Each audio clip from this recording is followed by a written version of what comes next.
So, here's my perspective on game pits and bull herders and band dogs, in reference to what's the best dog for protection. The reality is, I don't know if you'll ever be able to beat the game pit if you can get a man biter or one that wants to do protection for you. It is the regular combat dog. So if I was going to say what the best dog is for protection, I'm going to say a pit bull if you get a man bite or whatever, probably. And why I'm saying probably is that I do like American Sentinel. I don't like the person, obviously, breeding. He's a fucking piece of pile of dog shit. But the stuff that he does makes somewhat of sense. He's taken Tosa, an English Mastiff, and Neapolitan Mastiff, right, and has blended it with American game dogs, American Pit Bull Terrier game dogs of Sorrell's line, which Sorrell's is known pretty much as like the best in general ring sport, I would say, line of game dogs. I do think that that one chocolate line of game pits like that one guy has is the best for sports in general, but the best ring sport, because of like I think Diane Jessup had Sorrell's, Larry Hansen I think had Sorrell's, you know, that kind of stuff. They've done the most ring sport and protection work with Sorrell's. So that's why he chose that, supposedly. And he chose the best game dog lines off of Para.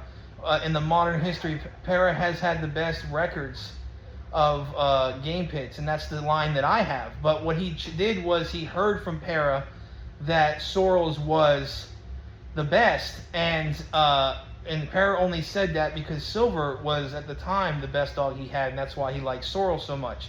But what people don't understand is that over time, Kid was actually better as far as record, and Little King was better, and Little King is the stuff that I have. And it doesn't follow Sorrell's, it has other stuff in it. So in reality, like, he is somewhat of a fraud. But yeah, I mean, Para never said anything that he never said that Sorrell's wasn't his favorite in the end. But you know, and he's still supposedly alive. But you know, he doesn't really, you know, contact people over here, whatever. But yeah, Little King is his best dog and favorite dog as far as what I'm told. So Little King is the blood that I have. Kid is the #1 dog internationally around that time, other than Tatiri. Kid, I think, came in second or was one of the top picks for trying to be dog of the decade, and he would have been, and he was ranked higher than Tatiri until Tatiri won some more, and I think maybe another dog won a couple more. I'm trying to remember the names, but yeah, Kid was in the running, and at one point he was international dog of the world. He was the international dog. And ranked #1, you know, to be dog of the decade. And he's beaten all the dogs more dominantly than Silver did. So essentially what H. Lee's doing is he's getting dogs off of Sorrell's, and by saying that Para had the best stuff and Para had the #1 dog of all time, you know what I'm trying to say? Which he did as far as wins, but he actually lost one. So, and Para mishandled dogs all the time. But, you know, you have to understand that Para has, like, you don't know if he actually would have won. You know, you could say based on the eye test, but you actually don't know even if that would really even be the case. Another dog could have been better. You know, like, you have to do it based on, you know, accolades in a way. And I do understand, though, that you can sit there and try to say that, you know, this and this might have happened, and you know what I mean? But at the end of the day, other dogs can have off nights too, you know, so, you know, in a way, it is true. So you go based off of accolades. So the whole point is that this man has been saying stuff and starting his whole program off of, like, lies in a way. He's never actually matched any dogs according to what he says, but he's also said that he has, right? So I don't even know what he's really done for sure. And it's like, if there's any actual evidence of what he has done and all this other stuff, you know, all he's done is actually make dogs aggressive and try to bite people, which I do think that he does a good job with that on some level. Some of his dogs are very aggressive, but it's a natural thing. It's not like you training them. All you're doing is bringing out what the dog has naturally.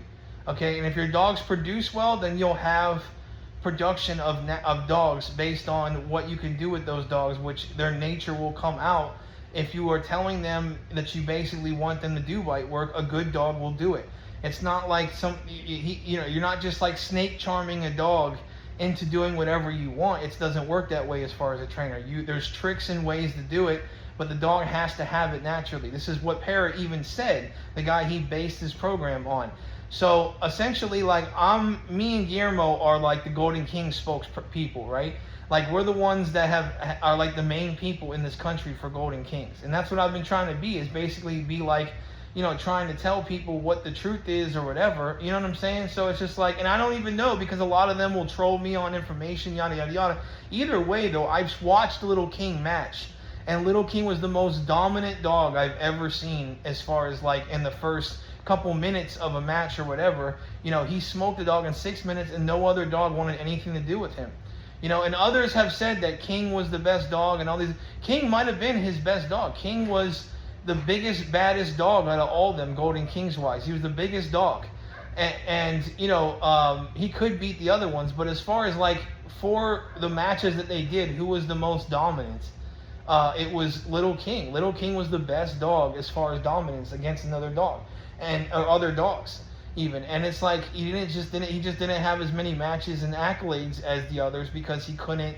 Nobody wanted a piece of him. That was Parra's literally favorite dog. That's why I searched out for it and I went with it, because yes, I do like Silver and Kid, and I do think that Kid is great, but I also understand that Little King is the best stuff possible, that you can get from Parra supposedly. And I have all the other dogs in the line, like as far as their genetics are all in there. So it's like I base it on Mayday and I base it on Little King. And really, it's like, an Osiris line for the Mayday sign. Like, it's a lot of Osiris blood and, stuff like that, Osiris and Mayday blood. But, I base it basically on, Mayday was the best, bigger dog as far as production and known dog. And then Little King was the best dog man's little dog. You know what I mean? So, and really, I mean, if you go based on production and, like, actual accolades of production, Jeep and Mayday are the best. You know what I mean?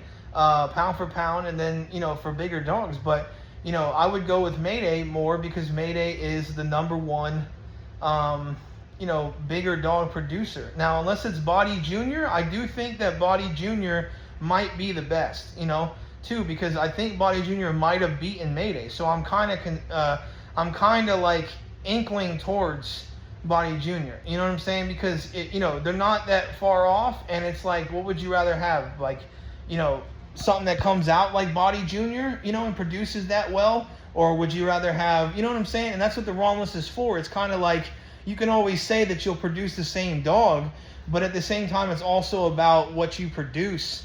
And Body Jr. was the baddest dog on the ROM list, arguably, other than Mayday. So I would say that Body Jr. would be very close and a good idea maybe to get some from as well.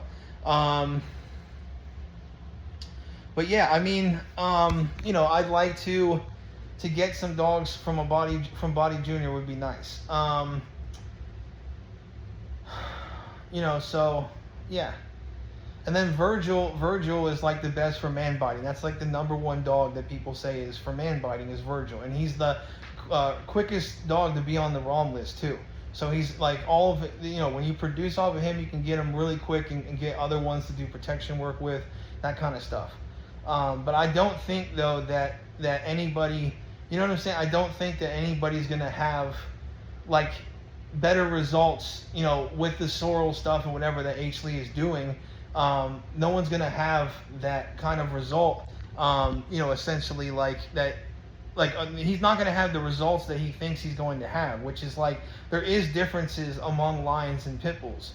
So. You know what I'm saying? So I like with him, it's like he does do some good stuff though. Like he has a lot of good stuff that he does. But to sit there and say that pit bulls are going to be beaten by these American Sentinels, even at protection work, is stupid, because a pit bull can be a protection dog, and they can be bred towards that. You know what I'm saying? It doesn't. I would rather have a real game dog than an American Sentinel, because even if they're bigger, body heat causes problems in working. If the bigger the dog, the less work ethic it has.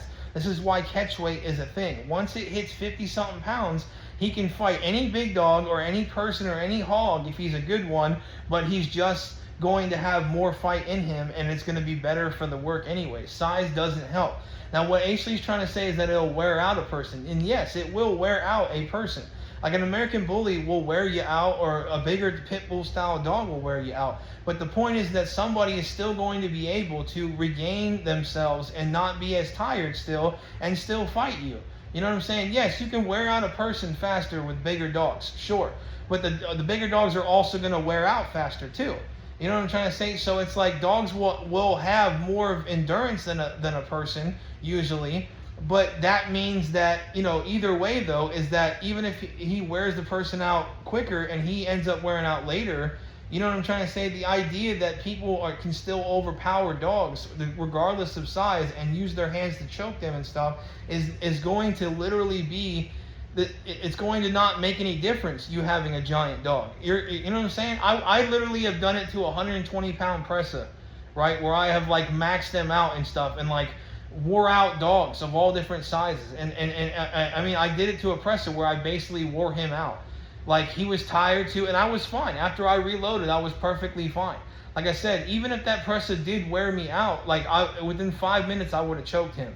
You know what I'm saying? A good trained person is going to find a way to choke him. You're not going to beat a dog with stamina probably ever if he's a good dog. But, you know, the overpowering part, yes, you can absolutely easily overpower even dogs that are 120 pounds. I do it to people who are 300 pounds. I'm just overweight. Like, I'm out of shape. I'm like 32 years old and overweight. You catch me when I'm 25 and I'm like 170, you know what I'm saying? And I don't even feel pain and my testosterone is like 700. Your dog has no chance. He's got no, I used to be training, bro. If I had a black belt in jiu-jitsu and I was doing stuff with dog, I would destroy you. There's people that will destroy your dog. Easily destroy your dog. You can bite him however you want to. He's going to block his face somehow and find a way to pull him to the ground and get on his neck and choke him out. And I've shown people how to do this. I've been grappling dogs for the longest.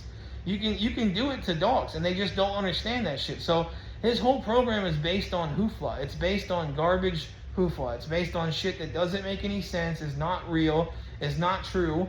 You know, and, you know, but he is doing something where, yeah, it'd be cool to have like a short fight dog. The only thing the American Sentinel is going to be good for is a short fight dog. Meaning like a really shorter fighting version that's large of a game dog. That's the only thing American Sentinel is going to be good for.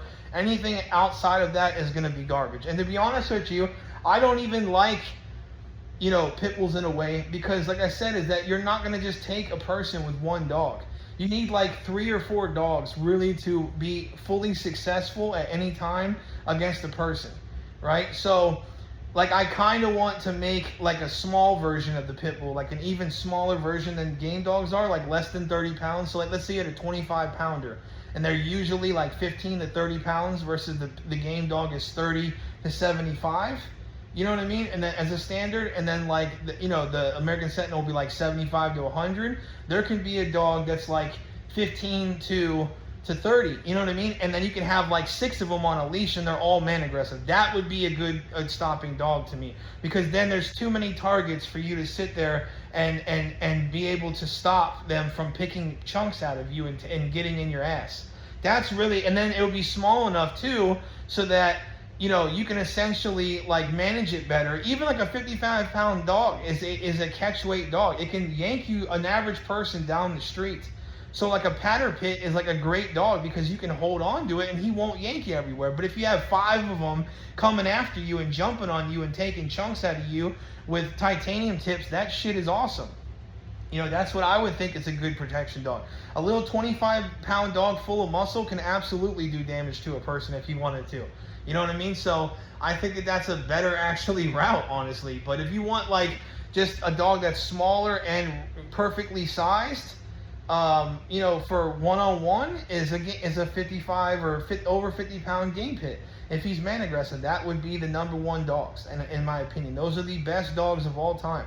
And I kind of think that an actual tiny breed that's bred tight to game pit is gonna be like the right thing to do, you know. So, and I kind of like think that the only way to do better with breeding and stuff of the game pit would be like to make it have more wrinkles or whatever. But at the end of the day, that's going to stop a lot of their ability to, do work and stuff over time and just stuff like that. So it's like, because it's going to provide for more heat. So I don't know. Maybe I'll just make the tiny little Maverick and have it be like 20, 25 pounds. Just a little tiny thing. And, it's got, some Malinois and some other stuff in it. Even Bandog, I could put that and then breed it down in size and let them I'll just pick the smallest, most game vicious ones over time and breed for like less size, and then have game pits and then stuff off of Bandogs essentially. But that's literally like what I think is like the way to go. Or I'll make it a whole breed, 15 to 100 pounds, let's say, and they just have different sizes of the same line and the same breed. That's would be like what I would suggest. So yeah, I mean, it's kind of ridiculous that he actually believes that his dogs are going to be better somehow than pit bulls. It's just not going to happen that way. Like, it's the heat thing is going to be a very serious issue.